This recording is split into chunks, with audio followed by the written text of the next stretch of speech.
Okay mga kanoisy, next video. Nagkaproblema sa bahay kina Carla. Kalinga Nako, Prab sobrang nag-alala. bakit kaya? So, kumusta mga kanoisy? Welcome back sa ating YouTube channel, Filipinoisy. So, ngayong araw, another update naman tayo, no? Patungkol naman ito sa Jomcar. So, ang video ito ay mula kay Kalingap TV. Meron itong pamagat na hala, nagka-problema sa bahay nila ni Carla. Question mark at kay Rab, sobrang nag-aalala. Kalingap Rab, latest vlog. So, yan yung alamin natin ngayon, guys. So, yun, bago natin simulan, Kalingap TV, support nyo yan. Tapos syempre, kung trip nyo na maganitong reaction video may kasama kayo manood, huwag nyo na rin kalimutang supportahan yung YouTube channel natin, Filipinoisy. Also, don't forget to subscribe, Kalingap Rab and Kuya Wal Santos Matubang. So, credits to them. So, di na natin ito patatagalin pa. Simulan na natin, baka agawin pa ng China. Again, ang title ng video ito, hala, nagka-problema sa bahay nila ni Carla at kay Rab, sobrang nag-aalala. Kalingap Rab latest vlog. So yun, like, comment, share, subscribe. Start. Problema sa bahay kina Carla. Kalinga Prab sobrang Ulit. nagkaproblema sa bahay kina Carla. Kalinga Nako, Prab sobrang nag-alala. bakit kaya?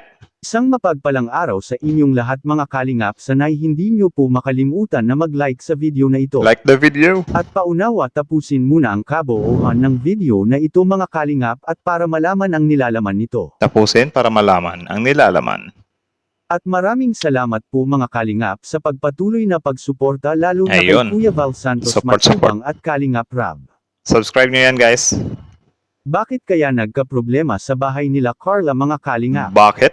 Yan ang atin ang malalaman mamaya mga kalingap. Ano Pero yan? bago yun ay pag-usapan muna natin ang patungkol sa bahay nila ni Carla at pati na rin sa love team ng Jomcar mga kalingap. Okay. Napakaganda ng bahay nila ni Carla mga kalingap at tinutodo talaga ang makakaya ng mga kalingap carpenters mga kalingap at Agree naman siguro kayo sa ano, na napakaganda ng bahay ni Carla. Comment down below kung nag-agree kayo na sobrang ganda ng bahay ni Carla. So, tuloy. para lang maging pinakamaganda ang bahay nila ni Carla sa lahat ng ginagawang pabahay ni Kalingap Rab. Ayun. At kitang-kita naman natin kung gaano kaganda talaga sa bahay nila ni Carla mga kalingap dahil sa kahit sa labas pa lang ng bahay nila ay lutang na lutang talaga ang kulay ng pintora sa bahay nila. Pang ano pang mayaman Like, biruin mo ba namang milyon yung presyohan, di ba? Sana all, tuloy. Halatang kinapalan talaga nila sa pintora at para hindi ito kumukupas kaagad mga kalingap. Talagang may quality na ang ginagawang pabahay ngayon ni Kalingap Rab at lalo Also, kahit na kumupas pa yung pintura, ay may budget naman din na silang Carla siguro niyan next time kapag i-repaint nila kasi yun nga, soon magiging vlogger din naman si Carla. So, yeah, so excited in that. Tuloy.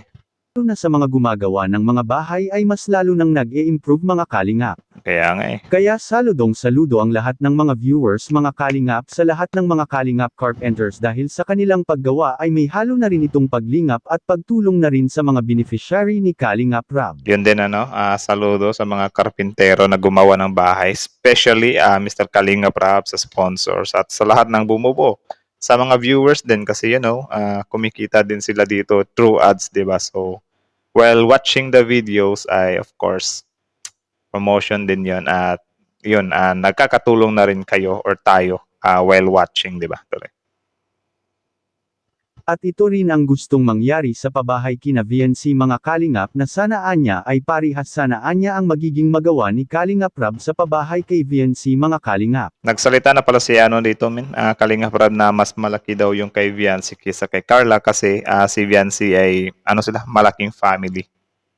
At bagay na hindi naman malabong mangyari ito mga kalingap dahil sa si VNC ay marami rin ang sumusuporta sa kanya ngayon at lalo na kung mayroong tutulong kay VNC mga kalingap ay tiyak Tama. magkasing laki lang sila ng bahay nila ni Carla mga kalingap. Agree ako dyan. Dahil itong si VNC ay malaki rin ang naiambag nito sa mga ginagawang serye ni Kalingap Rab dahil marami rin ang sumusuporta sa EDC Love Team mga kalingap. Okay, kasi top 1 Jomcar, top 2 is EDC. Kaya ang gustong mangyari ni Kalingap Rab para sa bahay nila ni VNC ay sana anya ganito rin kalaki sa bahay nila ni Carla. Yun. At patuloy nating suportahan si Kalingap Rab mga kalingap at para mas Support. marami pa ang makakatanggap ng magagandang pabahay na katulad kina Carla mga kalingap. Again don't forget to support Mr. Kalinga Prab. So check nyo guys, panoorin nyo yung mga videos niya, di ba? So tuloy. At sa kabilang dako naman mga kalingap, may mga suggestion ang ilan nating taga-subaybay mga kalingap patungkol sa tambalang jump car mga kalingap. Ano yan?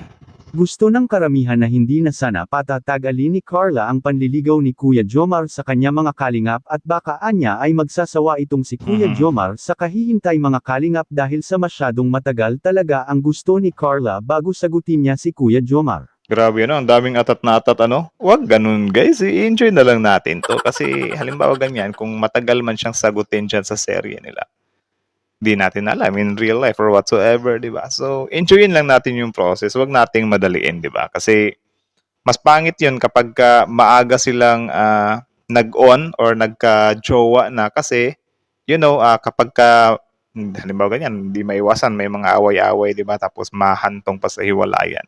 So, mas pangit yung ganun. Buti yung ganito na nasa ligawan moment pa lang, i-stretch pa natin. Hindi naman siguro kayo nagmamadali, di ba? Nagmamadali ba kayo dyan? May mga lakad pa ba kayo? Bakit atat na atat kayo na sagutin agad? Kung nakaupo ka lang dyan, nanonood ka, enjoyin lang natin, okay? Huwag magmadali. Mas mabuti na yung slowly but surely. Di ba? Agree? Comment if you agree, slowly but surely. Kasi ako, gusto ko yung ganun eh. Tuloy. Si Carla ang babaeng marunong tumutupad ng usapan kaya talagang mahihirapan pa muna si Kuya Jomar kay Carla mga kalingap bago ito sasagutin. Ngunit Hindi naman sa mahihirapan, sinusubok lang, 'di ba? Iba naman yung pinahihirapan over sa sinusubok, 'di ba? Tuloy. hindi naman ibig sabihin na pinapaasa lang si Kuya Jomar ni Carla mga kalingap dahil sa nakikita po natin sa mga response ni Carla ngayon kay Kuya Jomar ay halatang halata na mga kalingap na hindi na rin magtatagal kung palagi lang magpumilit si Kuya Jomar sa panliligaw niya kay Carla. At bahay nila ni Carla bakit nagka-problema? Okay, bakit nagka-problema? So, any guess? Comment down below. Tuloy. Makikita po natin sa video. Anong problema yan? Dami. Parang hirap yung ano yan, ha? Parang hirap. Kanina pa kayo. Ano yan? Ha? Ang hirap yan, ha? Mapabuti pa nagwala ng sarili. Ang cabinet na pinahirapan talaga sila nitong cabinet na ito, eh. Sa cabinet pala. Ano ba? Mahirap siyang i-install.